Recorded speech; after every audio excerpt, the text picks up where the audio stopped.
Hey everyone, welcome back to my YouTube channel Vishakha blog. कैसे आप सब? आए आप सबको राधे राधे और आप सबको वट सावित्री पूजा की बरसाते की हार्दिक शुभकामनाएं। जैसे कि वट सावित्री पूजा ऑलरेडी हो चुकी है, कई लोग कर चुके हैं, बट हमारे यहाँ आज है, यानी कि संडे को। तो बरसाते भी बोलते हैं हमारे साइड, तो उसकी आपको हार्दिक शुभकामनाएं। और ये मैं उठते ही शावर लेने चली गई हूँ, नहाने गई। और क्योंकि मैं उठी थी तब तक मम्मी जी ने घर का काम कर दिया था, मतलब जो भी अपना। तो मैं सोची कि मैं पहले शावर लेकर आऊँ, फिर मैं नहा के फिर मैं नहा कर आई। तो मैंने सबसे पहले की ठाकुर सेवा, और ये पूड़ी और पुआ का लगाया भोग, कर दी पूजा। और ये ठाकुर जी हमारे तैयार हो चुके हैं सुंदर से। इनके ये वस्त्र मुझे काफ़ी अच्छे लगते हैं, तो ये न्यू हैं। इनके काफ़ी सारे वस्त्र ऐसे हैं जो मैंने रख रखे हैं न्यू। मैं सोचती हूँ कि पहले से ही रख लूँ, कि कभी नहीं खरीद पाई तो पहना दूँ। फिर उसके बाद ये मम्मी जी को मंदिर जाना था, तो मैं रेडी नहीं थी। मम्मी जी को मंदिर जल्दी जाना था, तो मैंने उनकी थाली सजा दी थी।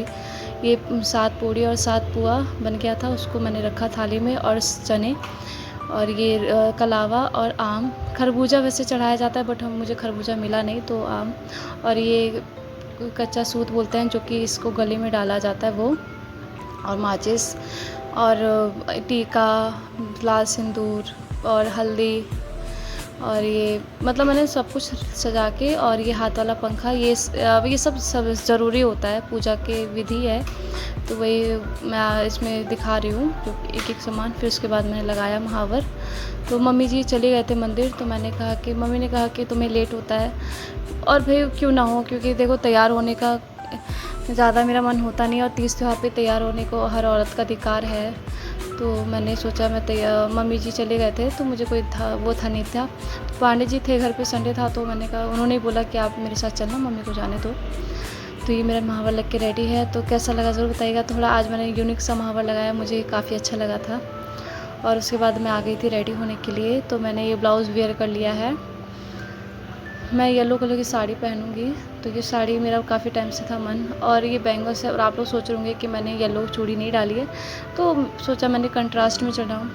तो ये आजकल जो चल रही है ना, जेली वाली बैंगल्स चूड़ी, वही वाली मैंने ली थी, तो मुझे काफ़ी अच्छी लगी। तो मैंने, कैसा लगा ये मेरा चूड़ी का सेट, मैंने खुद बनाया था रात में। और धीरे धीरे मैं रेडी हो रही थी, तो मैंने ये पहन लिया, दिखा रही हूँ मैं आपको। कैसा लग रहा है ज़रूर बताइएगा।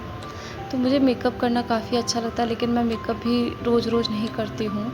मैं ओकेज़न वाइज़ करती हूँ मेकअप। जैसे कि आज वट सावित्री है, इसलिए कर रही हूँ। फिर कोई और भी फेस्टिवल पड़ेगा, जैसे तीज, करवा चौथ, ऐसे ही मैं मेकअप करती हूँ। मैं ज़्यादा वैसा मेकअप नहीं करती हूँ। तो नीचे पांडे जी भी रेडी हो चुके थे नहा धो के, और ये मैं निकल गई हूँ मंदिर पूजा करने। कई लोग घर पे करते हैं, तो मम्मी भी मंदिर ही गई थी, बट मम्मी पहले निकल गई थी, मैं बाद में गई थी। और ज़्यादा डिले नहीं हुआ था, सिर्फ 1 घंटा था। मैं 1 घंटे बाद गई थी। और मतलब जब तक मैं रेडी हुई थी, तब तक मैं जब जा रही थी, तब मम्मी आ गए थे पूजा करके। और ये हम लोग पहुँच गए मंदिर पूजा करने के लिए। ये पेड़ है, मैं यहीं हर साल मेरा यहीं होता है पूजा, यहीं आती हूँ मैं। आज के दिन सभी औरतें अपने पति की लंबी उम्र के लिए व्रत करती हैं, और कामना करती हैं कि उनके पति की खूब दीर्घायु हो। तो वही कामना मेरे मन में लेकर मैं मंदिर पहुंच गई थी। तो बस मैं ये सोचती हूँ कि मुझे किसी और का साथ नहीं चाहिए, बस मेरे पति अगर मेरे साथ हैं तो सब कुछ मेरे साथ है। और इनका होना मेरी ज़िंदगी में सबसे ज़रूरी है, इनका और मेरे बच्चे का होना। पता है, मुझे ये पहले बड़ा अजीब लगता था कि लोग मेरी माँ को आशीर्वाद देते थे, सदा सुहागन रहो। जब मैं छोटी थी, तो मैं थोड़ी उस टाइप की थी। मैं कहती थी, लोग मम्मी को क्यों नहीं आशीर्वाद देते हैं, मेरे पापा के लिए आशीर्वाद देते हैं। तो आज मुझे जब कोई आशीर्वाद देता है ना, सदा सुहागन रहो, खुश रहो, पति मतलब लंबी दीर्घायु हो, तो मुझे ऐसा लगता है कि मुझे ये आशीर्वाद जितने लोगों से मिले और जितनी बार मिले उतने ही कम है। तो अब मुझे समझ में आता है क्यों ऐसा लगता है कि औरतें इतनी क्यों ये इस चीज़ के लिए रेडी रहती हैं कि आशीर्वाद मिलता रहे। और बस मैंने ये सोच रखा है लाइफ में कि मैं अपने पति से और बच्चों से ही प्रेम करूं, अदरवाइज़ मुझे किसी और का सच्चा प्रेम नहीं दिखता है। और यही तरीके, इसी विधि विधान से मेरी पूजा हो रही थी कंप्लीट। मैं पूजा की विधि इसमें नहीं दिखा पाई, क्योंकि इतना टाइम नहीं था, क्योंकि वीर भी था, और पांडे जी वीर को भी संभाल रहे थे, व्लॉग भी बना रहे थे। तो जैसे सामान था वैसे ही मैंने आपको बता दिया था, जो जो उसमें यूज़ होता है सब। तो पहले तो हम टीका लगाते हैं, दिया जोड़ते हैं और कहानी पढ़ते हैं। तो मैंने कहानी भी पढ़ ली थी। फिर उसके बाद ये कलावा लेके 7 बार घुमाना होता है, वो घूमी। फिर उसके बाद चना रखा था, वो चना मैंने ग्राइंड किया। 7 चने होते हैं, उसको गले में मतलब दांत नहीं लगना चाहिए, वैसे ही खाओ वहीं पे। फिर मैंने गले में माला डाल के आई। मम्मी जी को मैंने जो भी दान वगैरह देना था, सामान दान पुण्य करते हैं, वो दिया। और फिर उसके बाद शाम को मैं निकल गई घूमने के लिए। मेरे देवर का बड़ा मन था कि घूमने चलो। काफ़ी टाइम हो गया था, हम लोगों ने पिज़्ज़ा नहीं खाया था, तो वही मेरे देवर जी ने, हस्बैंड ने बोला कि चलो थोड़ा सा घूम के आते हैं। तो ज़्यादा मैंने मेकअप वगैरह नहीं किया था, नॉर्मल जो घर पे कपड़े पहने थे वही पहन के निकल गई। और ज़्यादा दूर नहीं था, घूमना नहीं था, बस थोड़ा सा ये था वीर को भी हल्का फुल्का घुमा दूँ, क्योंकि वीर भी बहुत परेशान हो गए घर में बोर होके।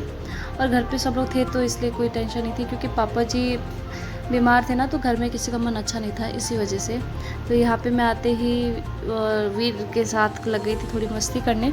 वीर को ना जब भी कोई खुली जगह देखता है ना, तो बड़ा खुश एक्साइटेड हो जाता है। तो वही एक्साइटेड हो गया, तो मैं यहाँ बैठ के वीर को देखती रही। पांडे जी पिज़्ज़ा ऑर्डर करने गए थे, तो ये व्लॉग शायद मेरे देवर जी बना रहे थे। और ये पांडे जी और वीर सब लोग बैठे हुए हैं। और देखिए वीर को, इसकी नौटंकी बहुत ही अलग होती है। तो ये मुझे एक चीज़ की बड़ी हेडेक ख़त्म हो जाती है, जब मैं अपने देवर के साथ आती हूँ ना, मैं और मेरे हस्बैंड।